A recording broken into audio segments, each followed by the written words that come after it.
Buti pa ang gasolina nagmamahal. Tayo kaya magmamahal din ba?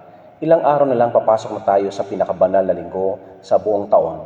Ilang araw din tayo nag-abang upang maranasan natin kung gaano tayo kamahal ng ating Panginoong Diyos sa masalangit na kahit ang kaisa-isa niyang anak na si Jesucristo ay pinadala niya sa lupa upang iparamdam sa atin na ang Ama sa langit ay mapagpatawad na kahit ang anak niyang pinakamamahal ay handa niyang isakripisyo para sa atin. Sa bawat isa sa atin, maging pulisman o magulang, lahat tayo ininyahan na isang tabi ang ating mga personal na kaligayahan at ating alalahanin ang kapakanan ng karamihan.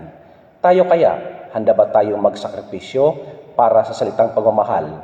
Handa din ba tayo na sa pagdating ng ating Panginoon na sinasabi sa Ebanghelyo ni San Mateo chapter 24 verse 42 na maging mapagmatsyag dahil di natin alam ang pagdating ng Panginoon? Manalangin tayo. Amang nasa langit, turuan niyo po kaming magmahal, katulad ng iyong pagmamahal sa amin, na handa rin naming isakripisyo ang aming buhay upang maipadama sa iba na malaga sila sa amin at naway maging handa kami sa iyong pagdating. Amen.